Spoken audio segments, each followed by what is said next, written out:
హర్షద్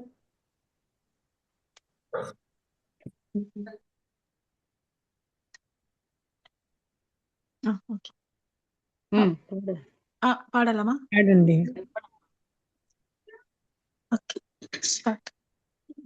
నీ కృపాతిశయమును అనునిత్యము, నీ కృపాతిశయమును అనునిత్యము నే కీర్తించెదా తరతరములకు, నీ విశ్వాస్యతను నే ప్రచురింతును. నే కీర్తించెదా తరతరములకు, నీ విశ్వాస్యతను నే ప్రచురింతును. నీ కృపా నీ కృపా ఆకాశము కంటే హెచ్చైనది. నీ కృపా నీ కృపా ఆకాశము కంటే హెచ్చైనది. మౌలిగా ఎటులున్నా సాక్షిగా ప్రచురించనా, నా తుది శ్వాస వరకు, నీ చెంత చేరే వరకు, నా తుది శ్వాస వరకు, నీ చెంత చేరే వరకు, ఇంకా బ్రతికి ఉన్నామంటే కేవలము నీ కృపా. ఇంకా సేవలో ఉన్నామంటే కేవలము నీ కృపా. ఏ మంచితనము లేకున్నాను, ఏ మంచితనము లేకున్నాను, కొనసాగించినది నీ కృపా. నిలబెట్టుకున్నది నీ కృప, నీ కృపా, నీ కృపా. ఆకాశము కంటే హెచ్చైనది నీ కృపా, నీ కృపా. ఆకాశము కంటే హెచ్చైనది. మౌనిగా ఎటలున్నా సాక్షిగా ప్రచురించగా, నా తుది శ్వాస వరకు, నీ చెంత చేరే వరకు, నా తుది శ్వాస వరకు, నీ చెంత చేరే వరకు. ఆరోగ్యం ఉద్యోగం ఉన్నాయంటే కేవలము నీ కృపా. మెతుకు బ్రతుకు ఉన్నాయంటే కేవలము నీ కృపా. కృపతోనే రక్షణ ఇచ్చావు, నా క్రియల కాదు, జీవితమంతా రుణస్థుడను. నీ అందే నిత్యము అతిశయము, నీ కృపా, నీ కృపా.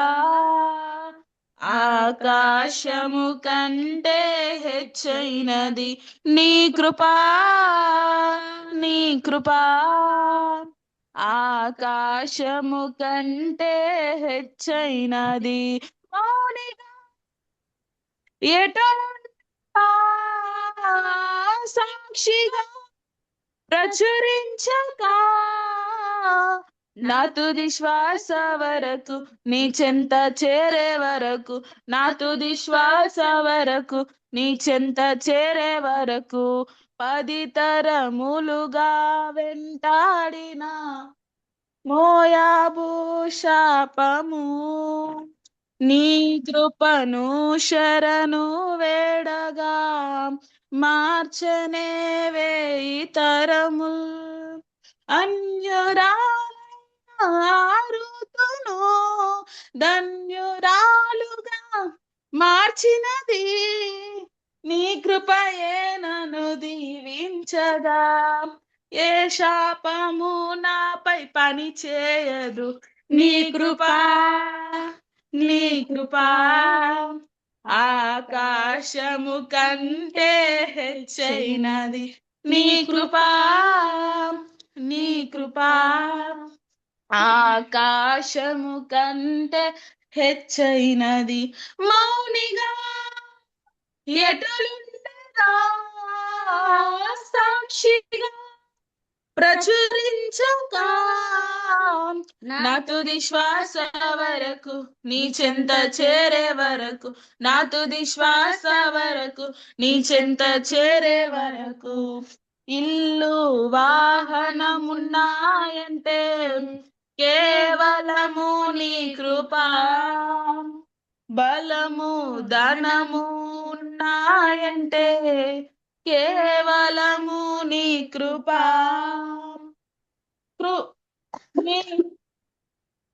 నీది కృపాదానం. ఏ అర్హత నాలో లేకున్నా కృపాభిక్ష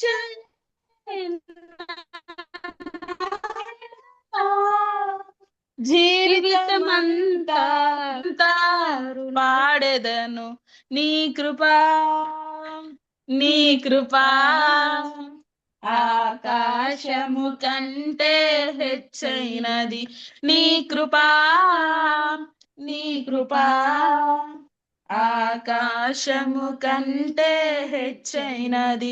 మౌనిగా ఎటులుండెదా సాక్షిగా ప్రచురించక నా తుది శ్వాస వరకు నీ చెంత చేరే వరకు, నా తుది శ్వాస వరకు నీ చెంత చేరే వరకు. ప్రియులే నన్ను విడనాడినా శోకమే నా లోకమా, అనాథగానే మిగిలానే నా కథ ముగిసినదే. నీ కుడి చేతిలో ఉంచగనే బెన్యామీను వంతుగా మారే ఐదంతలాయే నా భాగ్యము. విధి రాతనే మార్చే నీ కృప, నీ కృపా, నీ కృపా. ఆకాశము కంటే హెచ్చైనది నీ కృపా, నీ కృపా. ఆకాశము కంటే హెచ్చైనది. మౌనిగా ఎటులుండెదా సాక్షిగా ప్రచురించక నా తుది శ్వాస వరకు నీ చెంత చేరే వరకు, నా తుది శ్వాస వరకు నీ చెంత చేరే వరకు, నా తుది శ్వాస వరకు నీ చెంత చేరే వరకు, నా తుది శ్వాస వరకు నీ చెంత చేరే వరకు. అందరికీ వందనాలండి. చేరువచ్చిన ప్రియ సోదరులందరికీ ప్రభు నామంలో వందనాలను తెలియజేస్తా ఉన్నాను. మనకి చక్కని పాట వినిపించిన ప్రియ సోదరి ఎస్తేర్ హోషియా గారికి ప్రభు నామంలో వందనాలు తెలియజేస్తా ఉన్నాను. ఆకాశం కంటే హెచ్చైన దేవుని కృప మనల్ని తుది శ్వాస వరకు మన చెంత మనం ఆయన చెంత చేరే వరకు మనతో వెన్నంటి ఉండే ఆయన కృప అని మనం ఏమై ఉన్నామో మనకేమున్నాయో అన్ని ఆయన కృప వల్లనే అని ఎన్నో ఎగ్జాంపుల్స్ తో చక్కని పాటని గానం చేసిన సోదరికి వందనాలు. ఆయన సాక్షిగా ఉండాలి సో అని మనం హెచ్చరించబడ్డాం. మరి ఇప్పుడు మనకి సోదరిని ఎస్తేర్ హోషియా గారు వాక్యం అందిస్తారు. శ్రద్ధగా ఆలపించాలని మనం చేస్తాం. ఓకే అక్క, థ్యాంక్ యూ. మీ టైం స్తోత్రాలండి. చేరి వచ్చిన అందరికి వందనాలు చెల్లిస్తున్నాం. ఒక స్మాల్ క్విజ్ చూసుకుందాం. పత్రికల్లో రాణి పత్రిక పేర్కొనబడిన పత్రిక ఇది. పత్రికల్లో రాణిగా పేర్కొనబడిన పత్రిక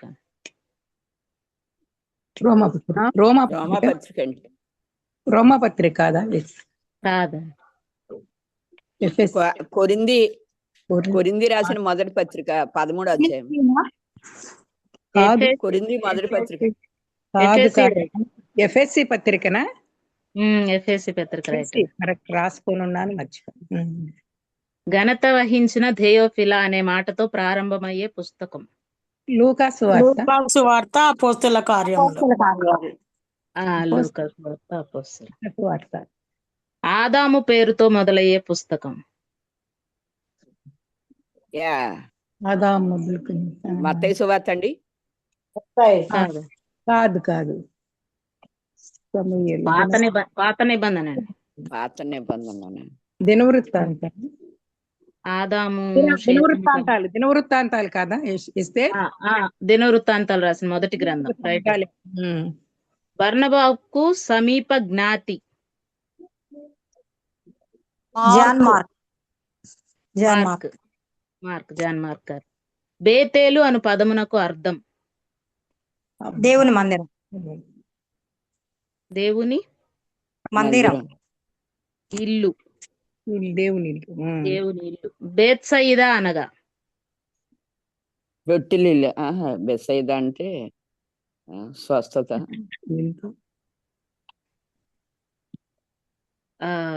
వాళ్ళు వచ్చారు కదా జాలర్లు.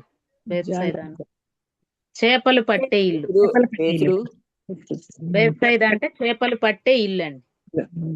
స్టెఫను అనగా అర్థం.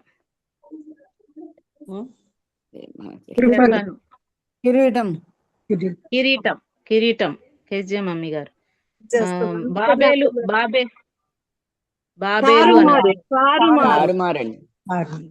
మీనింగ్ అండి. గలిబిలి. గందరగోళమా?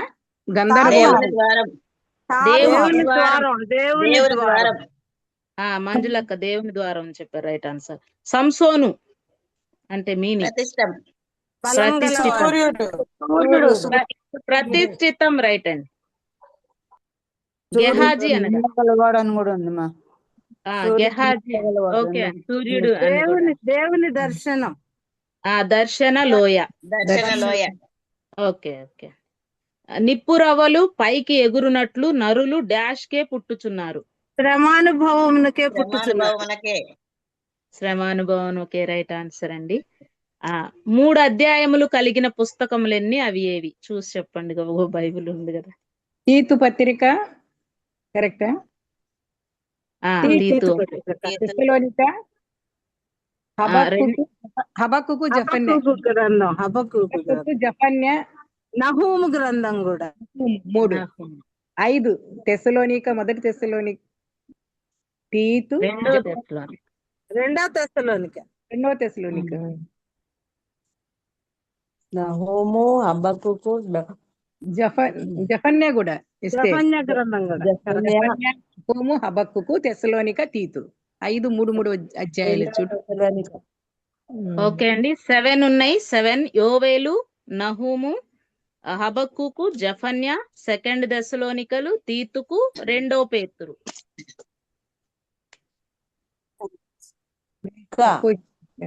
నా 5 చెప్పినాంలే. రాంగ్ ఉంటే ఒకసారి చూసుకోండి. నెక్స్ట్ 5 అధ్యాయములు కలిగిన పుస్తకాలు ఎన్ని? అవేవి? 5 అధ్యాయం. మొదటి పేతురు పత్రిక, యాకోబు. రైట్. మొదటి పేతురు, మొదటి పేతురు.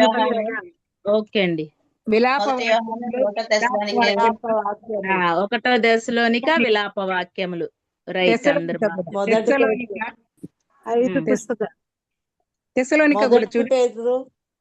5 పుస్తకాలండి. Right answer. మీరు చెప్పినవన్నీ విలాప, 1వ దశలోనిక, యాకోబు, 1 పేతురు, 1 యోహాను. మొదటి యోహాను. ఎటు నుండి చదివినా సేమ్ పేరు వచ్చే. ఓకే. ఇంకా కుమారుడు దోదో. దోదో. ఓకే. దోదో కూడా. Timothy, Dodo, Tabitha. ఇంకొకటి ఉంది నాకు తెలిసింది. రైట్ అండి. ఓకే. థ్యాంక్ యూ అండి. ఒక 15 క్వశ్చన్స్ రెడీ చేశాను. చాలా బాగా చెప్పారు అందరూ.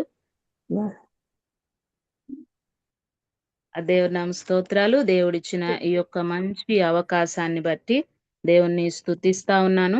ఇక్కడ అధ్యాయాలు ఇలా మనం ఎందుకు అడిగామంటే టక్కనే ఆ బైబుల్ రిఫరెన్స్ మనకి బుక్ నేమ్స్, అధ్యాయాలు తెలుసుంటే మనం ఈజీగా రిఫరెన్స్ త్వరగా తీసి చదవడానికి ఉపయోగపడుతుంది అనమాట.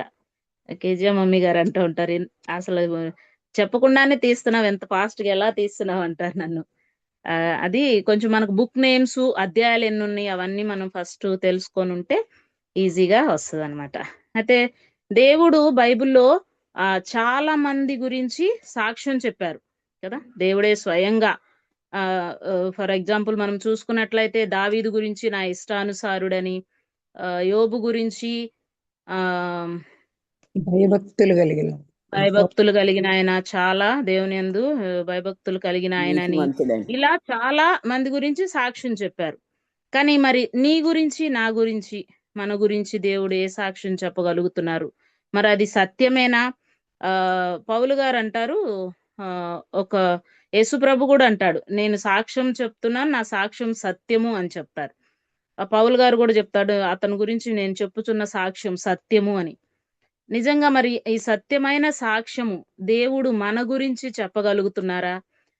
ఇలా ఫలానా ఎస్తేర్, మొన్న అమ్మగారు చెప్పారు కదా, సియోను సువార్త ప్రకటించుచున్నదానా అని కదా. అప్పుడు మన పేర్లు పెట్టుకోమని చెప్పారు. కేజీఆ మమ్మీ గారు వాక్యం చెప్పినప్పుడు అమ్మగారు చెప్పారు, ఫలానా పేర్లు చక్కగా మన లిస్ట్ లో ఉన్న పేర్లన్నీ చదివి, ఫలానా సువార్త ప్రకటించుచున్నదానా అనగలుగుతున్నారా దేవుడు అన్న. అలానే ఇప్పుడు మనం కొంతమంది బైబిల్లో చూసుకుందాం, అలాగే మన గురించి కూడా దేవుడు ఆ యొక్క గొప్ప సాక్ష్యము చెప్పగలుగుతున్నారా? కొంతమంది అంటారు, మేము చాలా దేవుని యందు భయభక్తులు కలిగిన వారం, మాకు మనుషులతో పనేమీ లేదనుకుంటాం కదండి. కానీ మనుషులతో కూడా పని ఉంది ఖచ్చితంగా. ఈ లోకంలో ఉన్నంత వరకు మనుషులతో పని ఉంటది. అందుకనే యేసై గురించి, అలాగే సమూయేలు గారి గురించి గొప్ప సాక్ష్యం ఏమని చెప్పబడిందంటే, వారు దేవుని యందు మనుషుల దయందును వర్ధిల్లుచుండెను అని ఉంది కదండి. మనుషుల దయలో కూడా వర్ధిల్లుచున్నాడంట. మరి మనుషుల దయ అవసరం లేదు వారికి కదా. కానీ దేవుని దయందు, మనుషుల దయందు, మనుషుల దయ కూడా కావాలి. మనుషుల్ని కదా మనము ఇక్కడ సంపాదించుకోవాలి. యేసయ్య కొరకు కొన్ని ఆత్మలు సంపాదించుకోవాలంటే ఖచ్చితంగా మనుషుల నుంచి కూడా ఆ సాక్ష్యం మనం పొందుకొని ఉండాలి. ఆ అక్క చర్చికి వెళ్తది కానీ తల్లి నోరు తెరిస్తే తనను పలకరించాలంటేనే భయం, ఒకలాగుంటది, ఆమె సీరియస్ గా ఉంటది అట్లా కొంతమంది గురించి అంటారు కదా. కొంతమంది గురించి ఏమంటారు, నిజంగా అక్క బల్లే చక్కగా ఉంటది, ఆమెను చూస్తే మనమే పలకరించి మాట్లాడాలనిపిస్తుంది, ఆమె మాట్లాడకపోయినా ఆమెను చూస్తే మనమే కల్పించుకోవాలనిపిస్తుంది. అలానే గొప్ప సాక్ష్యం కూడా ఉన్నాయి కదా. మరి దేవుడు మరి నిన్ను నన్ను బట్టి మనుషులు గాని యేసయ్య గాని ఏమి సాక్ష్యం ఇస్తా ఉన్నారు? మరి బైబిల్లో కొంతమంది వ్యక్తులను మనం చూసుకున్నట్లయితే ఎంత మంచి సాక్ష్యం, ఇంత మంచి సాక్ష్యం అంటే అంత మంచి సాక్ష్యం కలిగి ఉన్నారు. ఆ సాక్ష్యం ఇప్పుడు ఒక మనిషిని గురించి ఒక సాక్ష్యం చెప్పారు అంటే క్రియల్లో కూడా ఉండాలి కదా. క్రియల్లో కూడా ఉండాలి. క్రియలు లేకపోతే అది కరెక్ట్ కాదు, అంటే వారి గురించి చెప్పే సాక్ష్యం సత్యము కాదని. ఒకవేళ లేదంటే క్రియల్లో మనం ఆ యొక్క సాక్ష్యం చూపించకపోతే ఆ దేవుడు చెప్పి లేకపోతే ఎవరైనా మనుషులు చెప్పి కూడా వ్యర్థమే కదా. అసలు మామూలుగానే చెప్పరు క్రియలు లేకపోతే.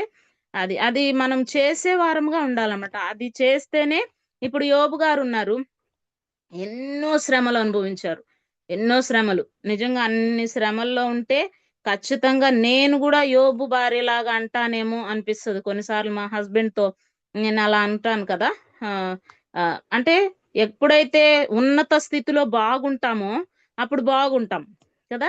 ఉన్నత స్థితి లేదనుకోండి, ఖచ్చితంగా కష్టాలు, శ్రమలు కోరుకుంటాను నేను కొన్నిసార్లు. యేసయ్య, అప్పట్లో దైవజనులు ఆహారం లేక ప్రార్థన చేస్తే దేవుడు ఎవరికో చెప్పి ఆహారం ఇచ్చెళ్ళి అలా ఉంటే ఎంత బాగుండు అనుకుంటా. కానీ అలా ఉంటే నిజంగా నేనండి నా గురించి చెప్తున్నాను, మీరందరూ చాలా మంచివారు. అయితే యోబు భార్య లాగే, ఏమయ్యా నువ్వు కనీసం తిండి కూడా సరిగా పెట్టట్లు, నీ దగ్గర ఇప్పుడు ఏం లేదు, నీతో ఉండడం నా వల్ల కాదు, నేను వెళ్ళిపోతాను అలా అంటానేమో కదండి. నిజంగా ఆ సాక్ష్యం, ఆయన ఎన్ని శ్రమలు అనుభవించినా ఆయన ఏం చెప్పాడంటే, దేవుని నుంచి ఆ వర్డ్ చాలా నచ్చిద్ది నాకు. దేవుని నుంచి మనం మేలే అనుభవిస్తామా, కీడు అనుభవించమా అంటాడు కదా. యెహోవా ఇచ్చాను, యెహోవా తీసుకొను. ఎన్నైనా ఒక యోబు స్నేహితులు కూడా వచ్చి చాలా ఆయన్ని ఇబ్బంది పెడుతూ ఉంటారు, ఎన్నో మాటలు అంటా ఉండప్ప, పెద్ద భయభక్తులు కలిగినోడు వచ్చాడబ్బా, ఈయనే అచ్చగా దేవుని యందు భయభక్తులు గల ఆయనలాగా మాట్లాడుతున్నాడే, మనం కూడా దేవుని యందు భయభక్తులు గల వాళ్ళమే కదా.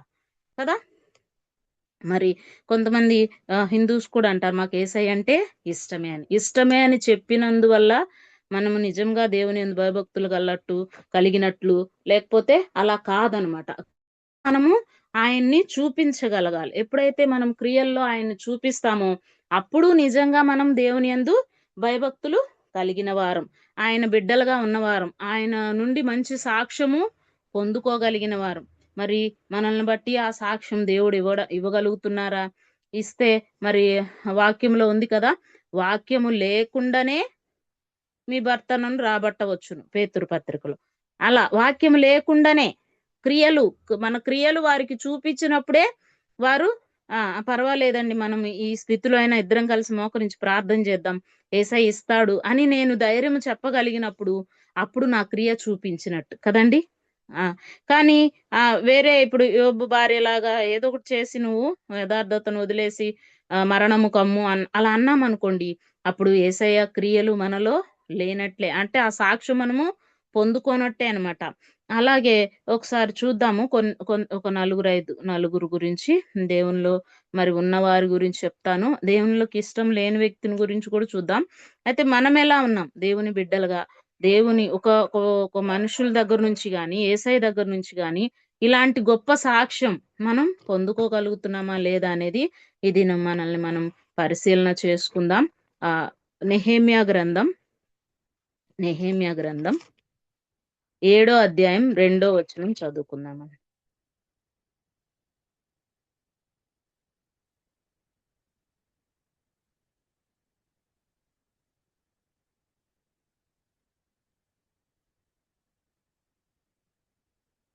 నా సహోదరుడైన హనానీకిని, కోటకు అధిపతి అయిన హనన్యాకును యెరూషలేము పైన అధికారము ఇచ్చి తిని.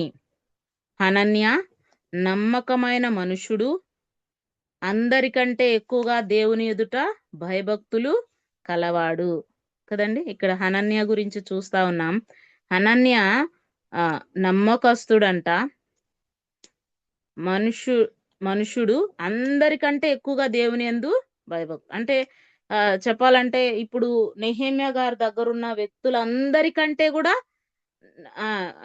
నెహెమ్యా గారు హనన్యా గురించి సాక్ష్యం చెప్తా ఉన్నారు. ఏమంటే నెహెమ్యా మరి ఇప్పుడు ప్రస్తుతానికి నా దగ్గర ఉన్న అందరిలో కూడా దేవుని యందు భయభక్తులు కలిగిన వాడు, నమ్మకస్తుడు. మనం ఎవరికైనా ఒక పని అప్పగించేటప్పుడు వాళ్ళు చాలా నమ్మకస్తులైతేనే మనం ఆ పని అప్పచెప్తాం కదా. ఒక హౌస్ ని మనకి అప్పచెప్పేసి తాళంకి ఇచ్చేసి వెళ్ళాలన్నా, అది ఏదన్నా ఏ పని అయినా గాని నమ్మకంగా చేయగలరు అని మనకు నమ్మకం ఉంటేనే, వారికి నమ్మకం చాలా ప్రాముఖ్యం కదా. దేవుని దగ్గర కూడా మనం నమ్మకంని కదా ఏమంటారు, చెడు సంపాదించుకోవడం చాలా ఈజీ, నమ్మకం సంపాదించుకోవాలంటే చాలా సంవత్సరాలు కష్టపడాలి. ఒక వ్యక్తి దగ్గర మంచి అనిపించుకోవాలంటే ఎంతో కష్టపడితే గానీ అది రాదు. అది పోగొట్టుకోవాలంటే చాలా ఈజీ కదా. వారు మన మీద ఉంచిన నమ్మకం ఉంచి కీస్ ఇచ్చెళ్ళారు అనుకోండి, మనం ఏదో చిన్న దొంగతనం చేసాం, అప్పుడు ఒక్క నిమిషంలో పోతది. బహుశా మనకి కొన్ని సంవత్సరాల నుండి మనల్ని నమ్మి ఆ కీ ఇస్తున్నారు, కానీ అది ఒక్కసారి మనము ఏమన్నా తప్పు చేసామంటే ఆ నమ్మకం అంతా పోతది కదా. దేవుడు కూడా నమ్మకస్తులైన మనుషులు ఎవరున్నారు, నేను ఏమైనా పని అప్పచెప్పడానికి అని దేవుడు మనల్ని చూస్తా ఉన్నారు. అప్పుడు మరి మనము ఆయన దగ్గర నమ్మకంగా ఉండాలి. ఎందుకంటే నమ్మకస్తుడైన మనుషుడు ఔషధం వంటి వాడు అని ఉంటది కదా. ఔషధం అంటే ఒక వ్యక్తి రోగంలో ఉన్నప్పుడు ఆ ముందు వేసుకుంటే తగ్గిపోతది కదా, అలాంటి మంచి వ్యక్తి అనమాట. మనం నమ్మకంగా ఉంటే ఒక ఔషధం లాగా ఉంటామంట. నమ్మకమైన రాయబారి మంచి ఔషధం వంటి వాడు కదా. మరి ఇక్కడ హనన్య నమ్మకంగా ఉన్నట్లు మనం కూడా దేవుని విషయంలో ప్రతి విషయంలో, ఇక్కడ కొంతమంది యజమానులకు నమ్మకంగా ఉంటేనే కదా, అందుకని అంటావు నీవు ఈ కొంచెంలో నమ్మకంగా ఉన్నావు గనుక నీకు ఇంకా 10 పట్టణాలు ఇస్తాను, అవి కూడా తీసుకొని ఏలమంటాడు కదా. చిన్న ఒక వస్తువు యేసయ్య మనకు అప్పగించినప్పుడు ఆ విషయంలో నమ్మకంగా ఉన్నామా, పని చేసే వాళ్ళంగా కూడా ఉండాలన్నమాట. అంటే నేను చాలా దేవుని యందు భయభక్తులు కలదాన్ని అని కుర్చీలో కూర్చుంటే అవదు, పని చేయాలి. పని చేస్తేనే మనము ఆ విధంగా దేవుని యందు భయభక్తులు కలవాళ్ళమని క్రియల ద్వారా చూస్తాం కదా. ఎవరినన్నా రాబట్టుకోవాలంటే మనల్ని క్రియల ద్వారా, వాక్యం లేకుండా, వాళ్ళకి వాక్యం తెలియదు, చాలా చెప్పామనుకోండి ఇప్పుడంతా బైబిల్లో రాంగ్స్ వెతుకుతూ ఉన్నారు కదా. యేసయ్య అయితే ఇది చేయకూడదని రాంగు, ఇది చెయ్యాలని మంచిది రాశారు. కానీ మామూలు వాళ్ళు ఏమంటున్నారు, మరి కన్యకు పుట్టాడంట, లేకపోతే ప్రతిదీ ఏది రాంగ్ ఉందో ఆయన అంతమంది పెళ్లిళ్ళు ఎందుకు చేసుకుని అవి వెతుకుతూ ఉన్నారు కదా. కానీ మరి అవి కాదు, కానీ క్రియలు ఉంటే మనము ఆ కార్యము సఫలం చేయొచ్చు. లేకపోతే ఎదుటి వాళ్ళకి వాక్యం పోకుండా మన క్రియల్లో చూపిస్తే చాలా, అంటే పని కూడా చేయాలి కదా. అందుకని ఇక్కడ ఉంది కదా పైన, ఆయన సహోదరుడు అది అతను ఏం చేస్తాడంట, నమ్మకస్తుడు కాబట్టి యెరూషలేము పైన అధికారము ఇచ్చి తిని కదా, యెరూషలేము పైన అధికారం ఇచ్చాడంట. అవును, ఇక్కడ దేవుని మందిర పనిలో కూడా ఆయన పని చేస్తున్నట్లు మనం చూడగలం. ఒకసారి ఇదే గ్రంథంలో 3వ అధ్యాయం 8వ వచనం చదువుదాం. 3వ అధ్యాయం 8వ వచనం మధ్యలో నుంచి చదువుతున్నాను. అతని ఆనుకొని ఔషధ జ్ఞానియగు హనన్య పని జరుపుచుండెను. యెరూషలేము యొక్క వెడల్పు గోడ వరకు దాన్ని ఉండనిచ్చిరి కదా.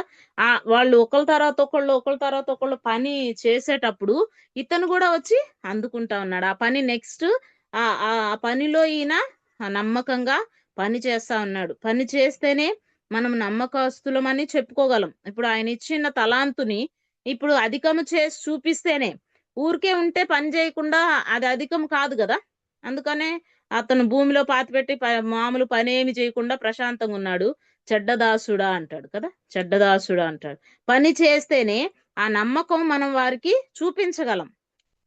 అవునా, పని చేయకపోతే ఆటోమేటిక్ గా అంటారు కదా. మామూలుగా నేను ఇంటికి వెళ్ళినప్పుడు, గుంటూరు అమ్మ వాళ్ళ ఇంటికి అట్లా వెళ్ళినప్పుడు కూడా ఎక్కువ అంతా పని చేస్తా ఉంటా. మామూలుగా అయితే మామూలుగా అమ్మ వాళ్ళ ఇంటికి వెళ్తే అట్లా కొంచెం రెస్ట్ తీసుకోవాలి, ఇక్కడ అంతా పనే అనుకుంటాం కదా.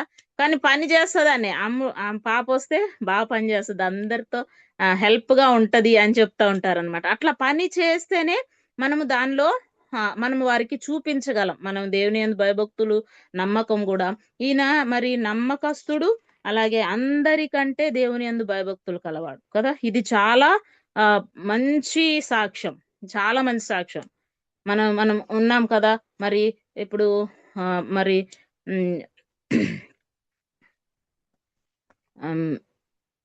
మంజులక్క ఉన్నారు కదా, మంజులక్క అందరికంటే ఎక్కువ నమ్మకంగా ఉంటది వీళ్ళందరిలో. ఇప్పుడు లిస్టు మన దగ్గర ఉన్న వారందరికంటే కదా. అలా అంటే చాలా హ్యాపీగా ఉంటది కదా, మనకి హ్యాపీ, దేవుడు కూడా పైనుండి సంతోషిస్తా ఉంటారు. అంటే దేవుని నామమే కదా, మనల్ని బట్టి దేవుని నామం మహింపరచబడుతుంది కాబట్టి యేసయ్య సంతోషిస్తా ఉంటారు. ఈ పాప అందరికన్నా మన దేవుని యందు భయభక్తులు కలిగిన పిల్ల. అంటే ఇక్కడ చాలా, అంటే దేవుని పనిలో ఉన్నాడు.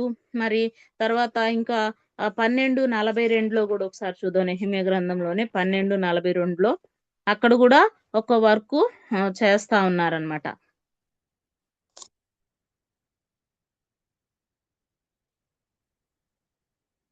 ఇక్కడ పైన 41లో లాస్ట్ లైన్ చదువుతాను. జకర్యా, హనన్య బాకాలు పట్టుకొనిది. దేవుని పని చేస్తా ఉన్నాడు కదా, మందిర పనిలోనూ ఉన్నాడు, మరి బాకాలు పట్టుకొని ఆ పని చేసే విధంలో కూడా ఆయన ఉన్నాడు. ఎక్కువగా పని చేయడమే, పని లేకపోతేనే మనము ఎలా ఉంటామంటే పాపంలో పడ్డానికి కూడా అవకాశం ఉంటదంట. పని ఉంటే మనకు అసలు ఏమి ఇది ఉండదు కదా. ఇప్పుడు మామూలుగా ఫోన్లో మాట్లాడి ఎక్కువసేపు అందరితో మాట్లాడి ఎక్కువగా మాట్లాడడం వలన విస్తారంగా మాట్లాడడం దోషం ఉండక మానదని అలా కూడా చెయ్యం కదా. పని ఉందనుకోండి, అక్క నేను బిజీగా ఉన్నాను, నేను మళ్ళీ చేస్తా, అక్క నేను డ్యూటీలో ఉన్నా, పనిలో ఉన్నా అంటే. పని చాలా ప్రాముఖ్యం, అది దేవుని పని అయితే ఇంకా చాలా మంచిది కదా. చక్కగా అందరూ మరి మార్నింగ్ నుంచి వాళ్ళ స్లాట్ లో చక్కగా యాడ్ అయ్యి ప్రార్థన చేస్తా ఉన్నారు, అది చాలా మంచిది. ఇంకా మనం ఏదన్నా ఎక్కువగా మాట్లాడుకోవడమో లేకపోతే ఏదైనా చేసి విస్తారమైన మాటల్లో దోషం అలాంటివి ఏమి తెచ్చుకోవడానికి, పాపం చేయడానికి అవకాశం ఏమి ఉండదు. అంటే పాపం అంటే ఏవేవో పాపాలు కాదు కదా, విస్తారమైన మాటలే దోషం ఉందంటున్నట్లుగా ఇలాంటివి చిన్ని చాలా ఉంటాయి. సులువుగా చుక్కులు పెట్టి పాపాలు ఉంటాయి, అవన్నీ మనం లెక్కలో వేసుకోం.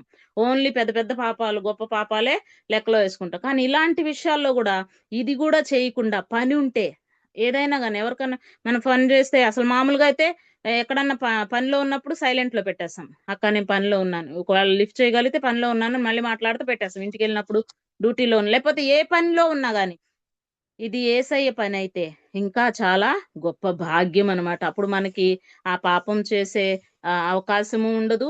దేవుడు మనకి సహాయం చేస్తారనమాట. అలాగే మనం ఇంకొక అర్థాన్ని చూసుకుందాం. దినవృత్తాంతాలు 2వ గ్రంథం 24వ అధ్యాయం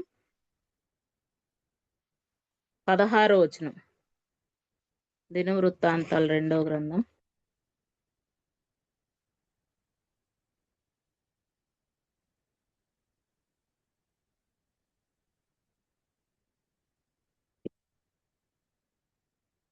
24:16 చదువుతున్నాను.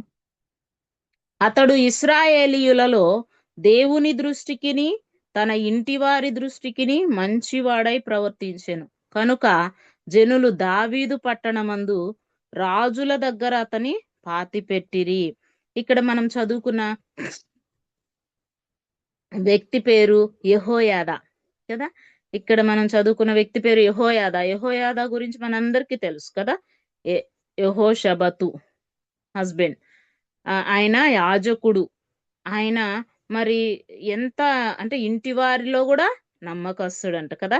అతడు దేవుని దృష్టికిని తన ఇంటి వారి దృష్టికిని చాలా ఇంటి వారి దృష్టిలో మంచిగా ఉండడం అది చాలా కష్టం కదా. కష్టము కానీ ఉండటం వల్ల చాలా మంచి పని. ఎందుకంటే మామూలుగానే సామెత ఉంది కదా, ఇంట గెలిచి రచ్చ గెలవాలని.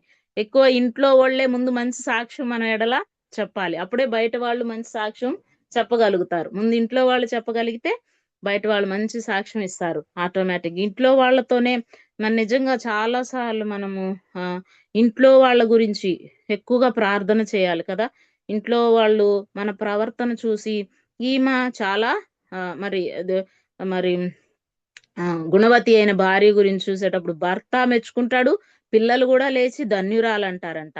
ఇంట్లో చాలా అధిపతిగా ఉండాలనుకుంటే ఇంట్లోనే మొట్టమొదట ఇదిగా ఉండాలి అని తిమోతి పత్రికలో కూడా మనం చూస్తూ ఉంటాం. ఇంట్లో మంచి పేరు కలిగి ఉండడం అది చాలా మరి కష్టం. అది కూడా మనం కలిగి ఉండాలి ఖచ్చితంగా.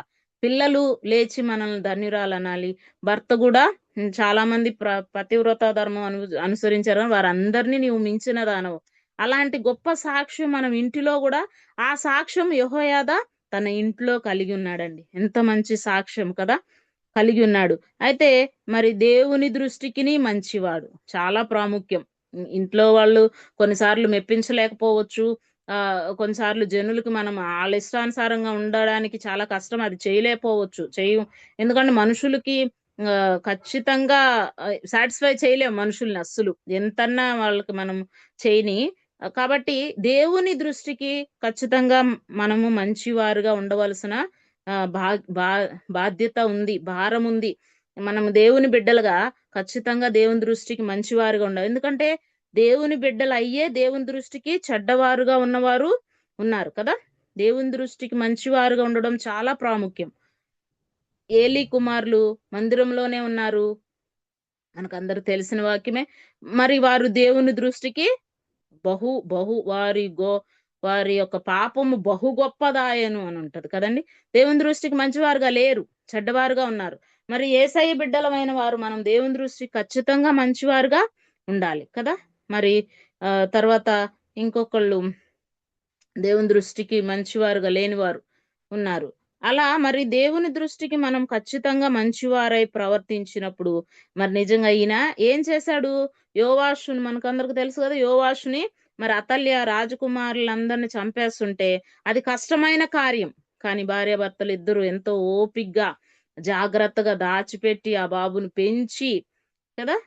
ఎవరైనా ఏమనుకుంటారు, మనకన్నా మన తర్వాత మన పిల్లలు లేకపోతే మన వారు కావాలని. కానీ యెహోవా దేవుడు దావీదుకి ఇచ్చాడు, నీ సంతానములో ఖచ్చితంగా ఒకరిని ఉంచుతాను, ఎలాంటి పరిస్థితుల్లో అయినా నేను వారిని ఉంచుతాను అంటాడు కదా. అలా అందుకని ఆ యొక్క వంశము ఈ బిడ్డ తర్వాత రావాలని ఈ యొక్క యోవాషుని వారు దాయడం జరిగింది కదా. వారిని దాచి మరి పెద్దవాడయ్య చేసినాక రాజుని చేసి వారు ఎలా దేవుని యందు భయభక్తులు కలిగి ఉండారో కూడా ఆయనకి నేర్పించారు. వీళ్ళ ప్రవర్తన ద్వారా మాకు అసలు అవసరం లేదు బాబు, కానీ మేము దేవుని యందు భయభక్తులు కలిగి దేవుని బిడ్డలుగా నిన్ను కాపాడాము, అని చెప్పి ఆయనకి చెప్పారనమాట. ఎందుకంటే అక్కడ రాయబడి ఉంది కదా, ఆయన బ్రతికి ఉన్న దినములన్నీ ఆయన యెహోవా యందు భయభక్తులు కలిగి ఉన్నాడు, చక్కగా ఆయన మాట విన్నాడు అని రాయబడి ఉందండి యెహోవాషు గురించి కదా. అందుకనే ఈయన్ని ఏం చేశారంట, దేవుని దృష్టికి మంచిగా ఉంటే ఖచ్చితంగా మనల్ని యేసయ్య హై లెవెల్లోనే ఉంచుతాడు కదా. నా బిడ్డలు తలగా ఉంటారు కానీ తోకగా ఉండరని చెప్పబడినట్లుగా దేవుని దృష్టికి మనం మంచివారుగా ఉంటే ఏం చేశారంట, ఇన్ని దావీదు పట్టణమందు రాజుల దగ్గర అతని పాతి పెట్టిరి కదా. ఈయన మరి యాజకుడు, కానీ రాజుల గృహాల్లో ఆయన్ని పాతి పెట్టారంట కదా. ఎంత గొప్ప అంటే ఇంటి వారి దృష్టికి, దేవుని దృష్టికి ఎంత చక్కని ఇందాక మర్చిపోయాను, యూదా కుమారుడు ఏరు ఓనాను అనేవారు యెహోవా దృష్టికి చెడ్డవారుగా యెహోవా దృష్టికి చెడ్డవారుగా ఉన్నారు గనుక దేవుడు వారిని చంపదలిసేను అంటారు కదా. అలా దేవుని దృష్టికి చెడ్డవారుగా ఉన్నవారు కూడా ఉన్నారు చాలా మంది బైబిల్లో మనం చూసుకున్నట్లయితే. కానీ ఈయన దేవుని దృష్టికి మంచివాడుగా ఉన్నాడంట. ఇక్కడే పై వచనంలో ఆ దేవుని దృష్టికి చెడ్డవాడుగా ఉన్న ఆ వ్యక్తిని గురించి కూడా మనం చూస్తాము. ఒకసారి దినవృత్తాంతాలు, సెకండ్ దినవృత్తాంతాలు 21వ అధ్యాయం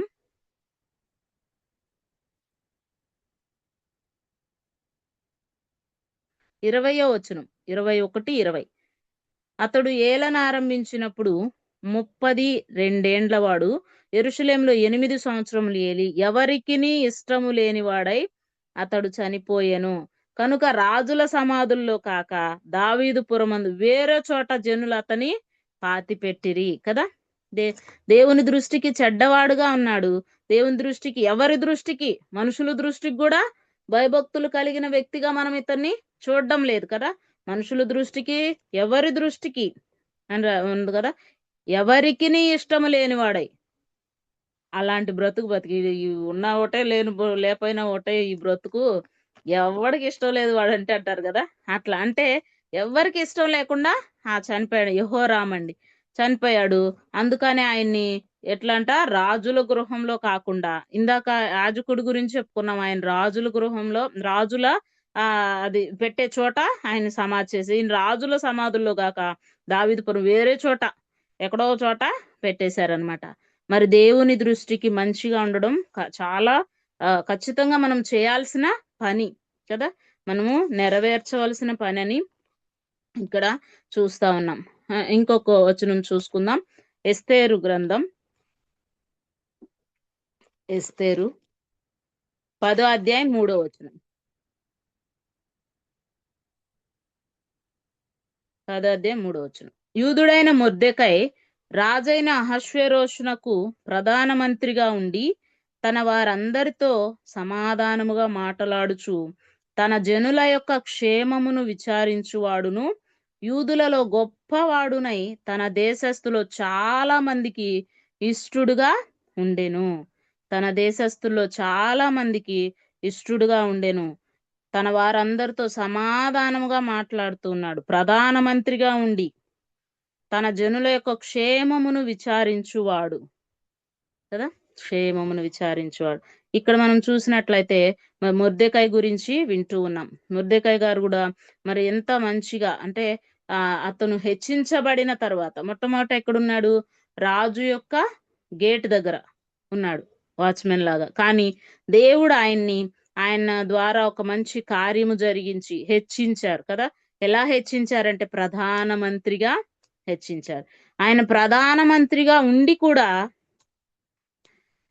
తన వారందరితో సమాధానముగా మాట్లాడుతా ఉన్నాడంట. ఇది చాలా ప్రాముఖ్యం. మామూలుగానే అందరితో శక్యమైతే అందరితో సమాధానంగా ఉండండి అని రాయబడింది బైబిల్లో. మనము అందరితో శక్యమైతే కాదు, ఖచ్చితంగా చేయాలి, అందరితో సమాధానంగా ఉండాలి. ఎవరితో మరి గొడవ పెట్టుకోవడం లేకపోతే మాట్లాడుకుండా ఉన్న అలాగూ చేయకూడదని ఉంది కదా. తర్వాత తన జనుల యొక్క క్షేమమును విచారించువాడు. నిజంగా ఆ జనుల క్షేమము కొరకే ఎంతో తెగించి మరి ఎస్తేరును కూడా, నువ్వు ఈ టైంకే వచ్చావేమో, ఎస్తేరు విషయంలో కూడా రాయబడి ఉంటది. ఆమె రాణి కాకముందు ఎలా మొర్దెకైకి లోబడి ఉందో, రాణి అయిన తర్వాత కూడా అలానే లోబడి ఉంది. మరి ఆమెను కూడా హెచ్చరిస్తాడు, ఈ సమయాన్ని బట్టే వచ్చావేమో, చనిపోయినా పర్లేదు, ప్రాణం పోయినా పర్లేదు, రాజు దగ్గరికి వెళ్ళి ఈ విషయం చెప్పు అని చెప్తారు కదండి. అలా చెప్పడానికి ఆమెను కూడా హెచ్చరిస్తా ఉన్నాడు. జనుల యొక్క క్షేమమును విచారిస్తారు. మరి ఒకవేళ వీరు ఈ కార్యము చేయకపోతే వీళ్ళందరూ హామాను చెప్పిన డేట్కి చనిపోయి ఉంటారు కదండి. యూదులందరూ హామాను చెప్పిన డేట్కి చనిపోయి ఉంటారు. ఎస్తేరు మొర్దెకాయ్ చేసిన గొప్ప పని, అది చేయకూడని పని. అంటే ఇప్పుడు రాజు కోట దగ్గర గోనె పట్ట కట్టుకునేవాడు రాకూడదు, రాజు ఆజ్ఞ లేకపోతే ఆ రాజు ఆవరణలో ప్రవేశించకూడదు. కానీ ఆయన గోనె పట్ట కట్టుకొని గేటు దగ్గరకు వస్తాడు. ఆమె కూడా పిలవకపోయినా వెళ్తాది. ఎందుకు? ఈ యొక్క మంచి కార్యము చేయడాని కోసం. వీరిని తన వారందరితో తన జనుల యొక్క క్షేమము తన జనుల క్షేమం కోసం. నిజంగా ఇప్పుడు రాణి అయిపోయింది, ఆమె తెలియజేయొద్దని చెప్పాడు, తెలియజేయలా. కానీ ఆమెకేం ప్రాబ్లం లేదు. ఏమన్నాడంటే ఇప్పుడు తప్పించుకుంటావేమో, తర్వాత ఎప్పుడో తెలిసిద్ది అన్నాడు. సరే, తర్వాత ఎప్పుడో తెలిసి చూద్దాంలే, అప్పటికి కొంతవరకు రాణి భోగం అనుభవించి అప్పుడు ఎప్పుడో చనిపోవచ్చు, ఏముంది అనుకోలేదు కదా. ఇప్పటికైతే తప్పించబడేది, ఆమెకేం అవసరం లేదు ఇంత ప్రయాసపడి. ఎస్తేరు అక్కడ రాజు దగ్గరకు వెళ్లాల్సిన అంత ప్రయాసం ఏం లేదు. కానీ తన జనుల క్షేమం కోసం కదా, మన జనుల క్షేమం. మనం కూడా కుటుంబంలో మన నిజంగా ప్రభావత ఆంటీ గురించి చేసింది సారక్క కదా, కొడుకు గురించి ఎప్పుడు అందరికి అదే ప్రేయర్ పాయింట్ చెప్తా, నా కొడుకు రక్షించబడాలి, నా కొడుకు రక్షించబడాలి, ప్రార్థన చేయండి. ఇప్పటికీ నేనంట దేవుని చిత్తంలో మనము అది చూస్తారంటే ఖచ్చితంగా అన్నాను. కానీ మరి ప్రేయర్ చేస్తూ ఉన్నాం ఖచ్చితంగా అన్న కొరకు రక్షించబడాలని. ఎప్పుడు నన్ను పిలుస్తా ఉంటారు ఇంటికి, రాయిస్తారంటే ఇద్దరు కలిసి ప్రార్థన చేస్తే ఎక్కువ ఇంకా వాళ్ళ కొడుకు గురించే ఈ పాయింట్లే పెట్టమని చెప్పిద్ది. ఎక్కువ ప్రార్థన కూడా చేయొద్దు, చిన్న ప్రార్థన చేయి, అంతా మా కుటుంబం గురించే కదా. నిజంగా మన కుటుంబంలో కొంతమంది రక్షించబోతే మన బంధువులు, మన జనులు ఎంతో మంది నశించిపోతా ఉన్నారు. నేను ఎక్కువ చెప్తూ ఉంటా కదా, హోషియా గారి తరపున ఇంకా ఎవరు రక్షించబడిన వారు కూడా నామకార్థంగానే ఉన్నారు. ఇలాంటి మంచి క్రియలు లేవు, అంటే చెప్పుకోదగ్గ మంచి క్రియలు లేవు అనమాట. అంటే ఈ లోక పరంగా ఎలా ఆలోచించాలో అలా ఆలోచిస్తా ఉన్నారు. ఒకటి రెండు ఫ్యామిలీలే, అది కూడా ఒకళ్ళు మేరీ మాత చర్చ్కి వెళ్తారు, ఒకరు కొంచెం మంచి అంటే మంచి సంఘానికే వెళ్తారు, కానీ ఆ లక్షణాలు ఎక్కువ లేవు. అంటే సహోదరులు ఈ యేసయ్య చెప్పిన పనులన్నీ మనం చేయాలి కదా, అలాంటి ఇది లేదనమాట, అంత ఆత్మీయత లేదు. మరి ఇంకా రక్షించబడని వారు కూడా చాలా మంది ఉన్నారు కదా. వారందరి కోసం, వాళ్ళ జనుల క్షేమమును విచారించి మరి వారి కోసం ఈ యొక్క త్యాగాలు మనం చేయాలన్నమాట. అంటే ఉపవాసం ఉండి వారి కోసం ప్రార్థించడం, లేకపోతే వారు రక్షించబడడం కోసం, నరకంలోకి వెళ్లకుండా మరి మనం చూసినట్లయితే అగ్నిలో నుండి లాగినట్టు కొందరు లాగాలంటే మనకు ఆ ప్రార్థన శక్తి చాలా అవసరం కదా. జనుల యొక్క క్షేమాన్ని మరి కరోనా టైంలో నేను ఫోన్ చేసి అడిగాను అనమాట వారిని, బంధువులని అందరినీ. అక్క ఎంతో కొంత నాకు అప్పుడు దేవుని కృపలో తక్కువే ఉన్నాయి, కానీ ఉన్న దాంట్లోనే కొంత నేను హెల్ప్ చేస్తానక్క అమౌంట్ అంటే, అమ్మా నువ్వు ఆ మాట అడిగేవి అంతే చాలు అని, మాకు వద్దని చెప్పి వాళ్ళు హోషియా తరపు వాళ్ళండి, మా అమ్మ తరపు వాళ్ళకి, అక్క వాళ్ళకి, వాళ్ళందరూ కొంచెం వాళ్ళు కూడా కొంచెం ప్రాబ్లం లో ఉంటే హెల్ప్ చేశాను. కానీ హోషియా తరపు వాళ్ళు ఒక్క రూపాయి కూడా తీసుకోలేదు. నేను చెప్ప పెట్టకుండా వాళ్ళకి అకౌంట్ లో వేసేసాను. కానీ ఆ మాట అన్నావు చాలు అక్క, కరోనా టైం కదమ్మా, అందరు ఇళ్లలో ఉన్నాం, చాలా ఇబ్బంది పడుతున్నారేమో, మీరు ఫోన్ పే నెంబర్ చెప్పండి, నేను అమౌంట్ వేస్తా అంటే ఆ మాట అడిగావు, చాలా సంతోషంగా ఉంది. హోషియా కూడా ఫోన్ చేయలే మాకు ఇంతవరకు, నువ్వు చేసావు, చాలా సంతోషం అమ్మా అని. అమౌంట్ వేయించుకోలేదండి, అమౌంట్ నెంబర్లే ఇవ్వలేదు వాళ్ళు, ఫోన్ పే నెంబర్లు వేరే. అంటే అట్లా, అంటే కనీసం మనము వారిని అలా ఖచ్చితంగా అంటే ఇస్తే వేసేదాన్ని అండి, ఖచ్చితంగా నాకున్న దాంట్లోనే సహాయం చేసేది. కానీ ఇవ్వలేదు వాళ్ళు కూడా అంత అంటే మనసాక్షికి ఇది చేసేవాళ్ళు, అంటే దేవుని బిడ్డలు కాకపోయినా ఎంత మంచి ఇది కలిగి ఉన్నారు, తీసుకోలేదు. కానీ చాలా తర్వాత హోషియా గారు చెల్లి గారు ఇప్పటికి ఎక్కువ నాతోనే మాట్లాడతారు ఆయనతో కన్నా. అట్లా అంటే ఎంత ప్రేమగా అలాంటి సమాధానంగా మాట్లాడే విషయంలో మొర్దెకై చక్కగా ముందున్నాడు.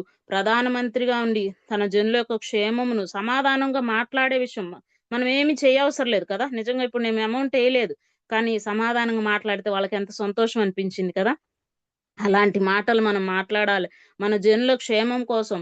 మన ఇంట్లో వాళ్ళకే సహాయం చేయలేకపోతే బయట వాళ్ళకి ఏం చేస్తాం కదా, చేయలేం కదా. ముందు మన ఇంట్లో వాళ్ళకి సమాధానం, బయట వాళ్ళ గురించి కూడా ఖచ్చితంగా ప్రార్థన చేసి మన జనుల క్షేమమును విచారించే వారంగా మనం ఉండాలన్నమాట. విచారించువాడును యూదులలో గొప్పవాడునై ఉండి తన దేశస్తులు చాలా మందికి ఇష్టడుగా ఉన్నారు. అలా ఉంటే అందరికి ఇష్టంగానే ఉంటాం కదండి. నేను కూడా అలా ఉంటూ వాళ్ళందరికీ ఇష్టంగానే ఉంటాను. అంటే కొద్ది గొప్ప ఖచ్చితంగా అవి కొన్ని చేస్తాం అన్నమాట. అందుకని అందరికీ ఇష్టంగానే ఇలా ఉంటే దేశంలో దేశస్తులలో చాలా మందికి ఇష్టంగా ఉన్నారు. మరి వారిని అంతగా రక్షించి ప్రాణం ఆ రోజు వాళ్ళు చచ్చిపోకుండా కాపాడిన ఆయనంటే ఇష్టం లేకుండా ఉంటదా? చాలా ఇష్టం అన్నమాట. అందరికి ఇష్టడుగా ఉన్నాడంట. అందరికి ఇష్టడుగా ఉండే కార్యము చాలా కష్టమైన చేసుకుంటూ వచ్చాడు. అసలు యాక్చువల్ గా ధనము ఎక్కువ హెచ్చు ఉందనుకోండి, అబ్బా ఆమెకు చాలా ఉందిలేమ్మా ధనం, మన వైపు చూడదు, తన పైకి చూస్తా ఉంటది అంటారు కదండి. ఆయన పలకరించడు. ఆయన వాళ్ళు ఉండవాళ్ళే, వాళ్ళు పెద్ద గొప్పోళ్ళని పైకే చూస్తారు, కింద చూడరు అంటారు కదా. నిజంగా బైబిల్లో కూడా ఉంది, ధనవంతులైన వారు గర్విష్ఠులు కాక. ఒకసారి ఆ వచనం చూద్దాం. ఎందుకంటే ధనవంతులైన వారు మరి అలా చేయరని బైబిల్లో ఉంది. అంటే ధనవంతులు ఈ విధంగా ఆలోచించరు. ఇప్పుడు ఆయన హై లెవెల్లోకి వెళ్ళిపోయాడు, ప్రధానమంత్రిగా ఉన్నాడు, కానీ ఈ కార్యాలన్నీ ఆయన చేస్తున్నాడు. ఎందుకంటే దేవుని యందు భయభక్తులు కలిగిన వ్యక్తి కాబట్టి ఆ కార్యాలు చేస్తాం. తిమోతికి రాసిన మొదటి పత్రిక 6:17 చూద్దాం. తిమోతికి రాసిన మొదటి పత్రిక 6:17. ఇహమందు ధనవంతులైన వారు గర్విష్ఠులు కాక అస్థిరమైన ధనమునందు నమ్మిక ఉంచక సుఖముగా అనుభవించుటకు సమస్తమును మనకు ధారాళముగా దయచేయు దేవుని యందే నమ్మిక ఉంచవండని ఆజ్ఞాపించుము.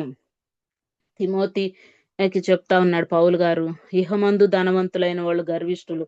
ధనం ఉంటే ఆటోమేటిక్ గా గర్వం వస్తుందని మనం మరి మామూలుగానే నానుడి బైబిల్లో కూడా రాయబడింది కదా. ధనం ఉంటే గర్వం వస్తుంది. చాలా మంది చెప్పిన మాట వినరు. ధనవంతులు పిల్లలు కూడా అలానే కొంచెం అంటే పొగరుగా పెరుగుతారు కదండి. అంటే ఆ తగ్గింపు చాలా, అందరు కాదండి, ఒకళ్ళిద్దరు కొంతమంది మనకి తెలిసిన వాళ్ళు ఉన్నారు. కొంతమంది అలా చాలా తక్కువ మంది అని కూడా చెప్పొచ్చు. 100లో 10 మెంబర్సే ఉంటారు, 90 మెంబర్స్ మంచి వారు ఉంటారు. అయితే ఒకవేళ వాళ్ళు ధనవంతులు కాకపోయినా వాళ్ళకి ఆ పేరు పడిపోద్ది కదా. వీళ్ళు పెద్ద గొప్పోళ్ళు, వీళ్ళు మన మాట ఎక్కడ వింటారా, వీళ్ళు మన వైపు చూడరు, పలకరించను కూడా పలకరించను అంటారు. అందుకనే బైబిల్లో రాయబడింది, ఇహమందు ధనవంతులైన వారు గర్విష్ఠులు కాక అస్థిరమైన ధనమందు నమ్మిక ఉంచక సుఖముగా అనుభవించుటకు సమస్తమును మనకు ధారాళంగా దయచేసిన దేవుని యందే నమ్మకం ఉంచాల. ఎలాంటి పరిస్థితి ఉన్నా కానీ దేవుని యందే నమ్మకం ఉంచాల. ఆ ధనం ఊరికే అస్థిరం వెళ్ళిపోతుంది ఎప్పుడో. మరి నిజంగా ఈ యూట్యూబుల్లో చూస్తా ఉంటే జీతం 10,000 అయితే 12,000 లెక్క అనమాట మంత్లీ. అన్ని పాల బిల్లు, ఆ బిల్లు, ఈ బిల్లు, కరెంటు బిల్లు, ఇంటద్ది అవన్నీ కొట్టేయిగా. మంచి అంటే పండగలు పబ్బాలు అవన్నీ కొట్టేయిగా ఇంకా 2,000 అట్లా. అంత కష్టం అది. అంతే, ఇట్లా వస్తుంది అట్లా వెళ్ళిపోతుంది డబ్బులు. ఆ ధనమందు అస్థిరమైన ధనం కాబట్టి నమ్మకం ఉంచకూడదని దేవుడే అవి మనకు సుఖంగా అనుభవించడానికి ఇచ్చాడండి కదా. నిజంగా చాలా సుఖంగా దేవునిలో. ఇప్పుడు మనకి ఎవరికైనా ఇల్లు లేక లేకపోతే కష్టాలు పడి తిండి లేక బాధపడే వాళ్ళం ఎవరం లేదు. దేవుని బిడ్డలుగా దేవుడు అన్ని విషయాల్లో ఏ ఏ యొక్క ఇబ్బంది వచ్చినా కూడా సమయానుకూలంగా సహాయం చేస్తూ ఆయన మరి మనల్ని మంచి స్థితిలో ఉంచాడు. కాబట్టి మనం అలా చేయాలంట, మనకు ధారాళంగా అనుభవించడానికి. ఎందుకంటే కొంతమంది చాలా ధనం ఉన్నా కూడా అనుభవించే యోగ్యత లేదు కదా. ఎవరైనా జియో అధికారి వాళ్ళ కొడుకు మరి చాలా ధనవంతులు, కానీ అనుభవించడానికి ఏమీ లేదు, ఆయన అనారోగ్యం, ఎప్పుడు చచ్చిపోతాడో తెలియదు అని చెప్పుకుంటారు. అట్లా ఆ భాగ్యం లేదు. కాబట్టి దేవుడు సుఖంగా అనుభవించడానికి మనకి ఇచ్చాడు, సమస్తం ధారాళంగా దయచేశాడు. ఆ దేవుని యందే నమ్మిక ఉంచాలి. ధనం వైపు మనం చూడకూడదు, చూడడానికి వీలు లేదు విశ్వాసులైన మనమని ఇక్కడ చెప్పబడింది అనమాట. మరి నిజంగా మొర్దెకాయి గురించి చూసినట్లయితే ఆయన ఎంత ధనం ఉన్నా కూడా, ఎంత అధికారంలో ఉన్నా కూడా అప్పటికి ఆల్రెడీ రక్షించేశాడు ప్రధానమంత్రి, కానీ సమాధానంగా మాట్లాడతాడు. అందరికి ఇష్టంగా ఉంటాడు. తన జనుల క్షేమమును కనుక్కునే వ్యక్తిగా మనం చూస్తాం. తర్వాత తిమోతి గారి గురించి కూడా రాయబడింది కదా, ఏమని? అపోస్తుల కార్యములు 16:2లో యూకోనియలోను లుస్త్రలోను మంచి పేరు పొందినవాడు కదా. వాక్యంలో ఉంది కదా, విస్తారమ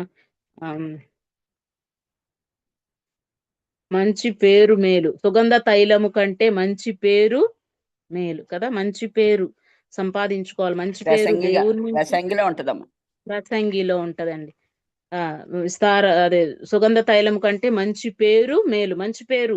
ఇప్పుడు ఈ తిమోతి గారు మంచి పేరు సంపాదించుకున్నారు చాలా. ఇప్పుడు ఆయన్ని బట్టి వాళ్ళ మమ్మీ గురించి వాళ్ళ అవ్వ గురించి ఎంతగానో చెప్పుకుంటున్నాం కదా మనం వాక్యాల్లో. ఆ స్త్రీల మీటింగ్ లో స్త్రీల గురించే చెప్పుకునేటప్పుడు యునీకే గురించి, లోయి గురించి కూడా గొప్పగా చెప్పుకుంటూ ఉన్నాం. మంచి పేరు పొందిన ఆయన ఎంత మంచిగా దేవుని యందు భయభక్తులు కలిగి ఉన్నాయి. ఒక ఊరు కాదు, రెండో ఊరు, ఆ పక్క ఊరు, అందరి గురించి ఎక్కడ అడిగినా తిమోతి అంటే పక్క ఊర్లో అడిగినా కూడా చెప్తారంట, పలానా వ్యక్తి మంచి వ్యక్తి అయినా అని. అట్లా లుస్త్రలోను ఈకొనియలోను అన్ని చోట్ల మంచి పేరు పొందిన వ్యక్తి అని మరి ఎంత చక్కగా పౌలు గారు సాక్ష్యం ఇస్తా ఉన్నారండి. పౌలు గారు సాక్ష్యం ఇస్తా ఉన్నారు. మరి అలాంటి మంచి పేరు మనము సంపాదించుకోవాలి. ఎందుకంటే ఆ మంచి పేరు మేలని యేసయ్య చెప్తా ఉన్నాడు. నిజంగా మనలో ఏ మంచితనం లేదు. ఆయన మన క్రియల వలన కాదు, కానీ ఆయన చేసిన కార్యము వలన మనం మంచి చేయాలి, మంచి సంపాదించుకోవాలి, మంచి అనిపించుకుంటున్నాం. ఎందుకంటే ఆయన చేసిన కార్యం వలన మనల్ని నీతిమంతులుగా, మామూలుగా అయితే నీతిమంతుడు లేడు, ఒక్కడు లేడు, కానీ ఆయన మనల్ని నీతిమంతులుగా తీర్చాడు. కాబట్టి మనం నీతిమంతులం. కాబట్టి ఈ మంచి క్రియలు మనలో ఉండాలి, ఖచ్చితంగా ఉండాలి కదా. అందుకని మనం జీవితం అంతా రుణస్థులం ఆయనకి, జీవితం అంతా రుణస్థులం. ఆ రుణస్థత మరి కలిగి ఉన్నాం కాబట్టి దానికి తగ్గట్లుగా మనము కృతజ్ఞత కలిగి జీవించాలంట. అంత్య దినాల్లో కృతజ్ఞత లేని వారని కూడా చెప్పబడింది తిమోతి 2 పత్రిక కదా. అందుకని కృతజ్ఞత కలిగి ఉండి, దేవుడు ధారాళంగా సమస్తం అనుభవించడానికి దయచేశాడు. ఆయన దయచేశాడు కాబట్టి ఆయన దగ్గర కృతజ్ఞత కలిగి ఉండాలి, ఆయనకి ఇష్టానుసారమైన బిడ్డలుగా ఉండాలి. కానీ మరి ఈ మంచి లక్షణాలు ప్రతిదీ దేవుని కంటే ఎక్కువ భయభక్తులుగా, ఇంటి వారిలో మంచి పేరు, బయట మంచి పేరు, ఇలా కలిగి ఉండాలని దేవుడు మనకి హెచ్చరిస్తా ఉన్నారు. తర్వాత ఇంకొక వచనం చూసుకుందామండి.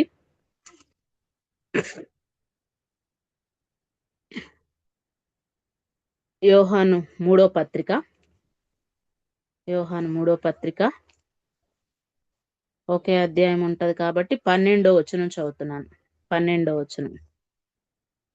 దేమేత్రియు అందరి వలనను సత్యము వలనను మంచి సాక్ష్యము పొందినవాడు, మేము కూడా అతనికి సాక్ష్యం ఇచ్చుచున్నాము, మా సాక్ష్యము సత్యమైనదని నీవెరుగుదువు కదా. ఇక్కడ మరి పైన వచనం కూడా చూసినట్లయితే, ప్రియుడా చెడు కార్యమును కాక మంచి కార్యమును అనుసరించి నడుచుకొనుము, మేలు చేయవాడు దేవుని సంబంధి, కీడు చేయవాడు దేవుని చూచినవాడు కాడు కదా. ఇక్కడ దేమేత్రి గురించి మనం చూస్తా ఉన్నాం. దేమేత్రి కూడా దేవుని యందు భయభక్తులు కలిగిన వ్యక్తి అంట. ఏమంటున్నాడు? అందరి వలనను సత్యము వలనను అంట. సత్యం అనేది చాలా తక్కువ కదా మనకి. అబద్ధాలు ఇవన్నీ చాలా ఈజీగా మాట్లాడేస్తాం, నేను కాదు అని చెప్పేస్తాం ఫస్ట్. తర్వాత నిజానంగా అంటే ఆ విషయం చెప్పింది నేనే చెప్పింది, కానీ ఎవరన్నా అడిగి నువ్వు ఎవరు, ఆ విషయం ఎట్లా తెలిసింది వాళ్ళకి, నువ్వేనా చెప్పిందంటే నేను కాదంటాను వెంటనే. తర్వాత మళ్ళీ నిదానంగా అవునక్క నేనే చెప్పాను వేరే టాపిక్ లో, అట్లా అని చెప్తాను అనమాట. అట్లా అంటే సత్యము వలన కూడా మంచి సాక్ష్యం చాలా ప్రాముఖ్యం కదా. సత్యమే మాట్లాడవాలి. మనలో ప్రతివాడు తన పొరుగువానితో సత్యమే మాట్లాడాలని ఉంది. సత్యం మాట్లాడడం కూడా చాలా ఎందుకంటే అసలు మామూలుగా బైబిల్ చదువుతూ ఉంటాం కానీ ఒక్కొక్క వచనం నోటీస్ చేయలేను. మరి ఇది కూడా దేమేత్రి గురించి కూడా కేజియా ఆంటీ వారి అమ్మగారు వాళ్ళ మనవడికి పెట్టారు దేమేత్రి అని. అప్పుడు మళ్ళీ నోటీస్ చేసి మళ్ళీ చదువుకున్నాను అనమాట. దేమేత్రి అని పేరు ఎందుకు పెట్టామంటే ఇది ఇలా ఉన్నాడు, ఇలాంటి సాక్ష్యం ఈ దేమేత్రి కూడా కలిగి ఉండాలని ఆ అంకుల్ చెప్పారనమాట. అప్పుడు మళ్ళీ చదువుకొని అప్పుడు ఆ పాయింట్ నోటీస్ చేసుకున్నా. మామూలుగా చదివేశాను ఎన్నోసార్లు, ఒక అధ్యాయమే కదా. మామూలుగా అయితే లైన్ గా చదవకుండా ఒక అధ్యాయాలు అన్ని ఉన్నాయి, ఒకసారి 2 అధ్యాయాలు ఉన్నాయి, మూడోసారి అట్లా చదువుకుంటాడు. 3 అధ్యాయాలు 4 అధ్యాయాలు అట్లా చదువుతూ వస్తాను. అట్లా చదివాను ఎన్నోసార్లు, ఒక అధ్యాయాలు ఉన్నాయని ఎన్నోసార్లు, కానీ ఈ పాయింట్ నోటీసు చేయలేదన్నమాట. అట్లా చాలా సార్లు మనము మరి చదువుతూ వెళ్తాం, కానీ ఇదే పట్టుకొని ఇలాంటి లక్షణాలు మనం కలిగి ఉండాలి అని ఆలోచించం కదా ఎక్కువ సార్లు. కానీ అలా ఆలోచించాలని దేవుడు చెప్తూ ఉన్నాడు. ఏమంటున్నాడు? సత్యము శక్యమైతే అందరం సత్యమే మాట్లాడాలంట పొరుగువానితో. మంచి సాక్ష్యము పొందినవాడు. మేము కూడా అతని గురించి సాక్ష్యం చెప్తున్నాడు. దేవుని వలన సాక్ష్యం పొందాడు, అందరి వలన సాక్ష్యం పొందాడు. మేము కూడా, పౌలు గారు కూడా, యోహాన్ గారు కూడా చెప్తా ఉన్నాడు కదా, మా సాక్ష్యము సత్యమైనది. ఎందుకంటే మనం ఏం చేయాలంట, అలా మంచి వారం అనిపించుకోవడానికి చెడు కార్యములను కాక మంచి కార్యములనే అనుసరించి నడుచుకోవాలి. మంచి కార్యములను అనుసరించి నడుచుకుంటేనే ఆ యొక్క మనం దేవుని యందు భయభక్తులు కలిగి ఉన్నాం అనడానికి మరి అది మనకి సార్థకం అవుతుంది ఖచ్చితంగా. అందుకనే మరి ఏమంటున్నాడు? అందుకని కింద మేలు చేయవాడు దేవుని సంబంధి, కీడు చేసిన వాడు దేవుని చూసిన వాడు కాడు. మేలు చేయాల. దేవుని బిడ్డలుగా మనం ఏం చేయాలంట? మేలు చేయాలి. అలాగే ఇక్కడ 2వ వచనంలో చూసినట్లయితే, ప్రియుడా నీ ఆత్మ వర్ధిల్లుచున్న ప్రకారము నీవు అన్ని విషయములలో వర్ధిల్లుచు సౌఖ్యముగా ఉండవాలని ప్రార్థించుచున్నాను కదా. అన్ని విషయాల్లో, కొన్ని విషయాల్లో మనం దేవుని మాటలు పాటిస్తాం, కానీ కొన్ని విషయాల్లో పాటించం కదండి. కొన్ని విషయాల్లో పాటించం, ఏవో కొన్ని విషయాలు లైట్ గా తీసుకుంటాం, పర్లేదు ఇదేం కాదు అన్నట్లుగా. కానీ అన్ని విషయాల్లో ఈయన కొంత ఆత్మలో వర్ధిల్లుతా ఉన్నాడంట. ఇంకా అన్ని విషయాల్లో అట్లాగే వర్ధిల్లు దేవునికి కదా. అందరు అట్లా చెప్తారు కదా, చాలా బాగున్నావు, ఇంకా అదే ఆత్మీయ స్థితిలో ఇంకా మంచిగా ఉండాలి నువ్వు అని దీవిస్తా ఉంటారు. అట్లా అన్ని విషయాల్లో. ఒకసారి పేతురు పత్రికలో కూడా చూద్దాం. నేను పరిశుద్ధుడినై ఉన్నాను గనుక మీరును పరిశుద్ధులై ఉండుడి కాదు, సమస్త ప్రవర్తన యందు అంటాడు కదా. కొన్ని విషయాల్లో నిజంగానే దేవుని బిడ్డలుగా దేవుని అనుసరిస్తూ ఉన్నాం, కానీ కొన్ని విషయాల్లో తప్పిపోతున్నామని చెప్పాలి. అందుకనే సమస్త విషయములో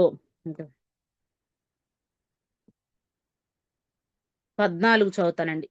1 పేతురు పత్రిక 1వ అధ్యాయం 14వ వచనం. నేను పరిశుద్ధుడై ఉన్నాను గనుక మీరును పరిశుద్ధులై ఉండుడని వ్రాయబడి ఉన్నది కాగా మీరు విధేయులగు పిల్లలై మీ పూర్వపు అజ్ఞానపు దశలో మీకుండిన ఆశలను అనుసరించి ప్రవర్తింపక, మిమ్మును పిలిచిన వాడు పరిశుద్ధుడై ఉన్న ప్రకారము మీరును సమస్త ప్రవర్తన యందు పరిశుద్ధులై ఉండుడి కదా. ఏమంట? విధేయులగు పిల్లలై. ఎప్పుడైతే మనం దేవుని మాట వింటామో విధేయులగు పిల్లలు అంటారు కదా. వీరు భలే విధేయతగా ఉంటారు దేవునికి, మనుషులకు కూడా ఎంత మంచిగా విధేయులై ఉంటారు. పూర్వపు అజ్ఞాన దశలో మనకున్న ఆశలన్నీ కోరికలన్నీ నెరవేర్చుకోవాలని చూస్తాం కదా. అందుకని అప్పుడు అజ్ఞాన దశలో మీకున్న ఆశలు అనుసరించి నడుచుకున్నట్లు కాకుండా, ఇప్పుడు మిమ్మును పిలిచిన వాడు పరిశుద్ధుడై ఉన్న ప్రకారం. యేసయ్య నిజంగా ఈ లోకంలో మనల్ని కొన్ని కోట్ల మందిలో నిన్ను నన్ను ఎన్నుకున్నారు కదండి, ఎన్నుకున్నారు మనల్ని. అందుకనే ఈ సమయంలో మనము ఇక్కడ దేవుని సన్నిధిలో ఆనందిస్తా ఉన్నాం.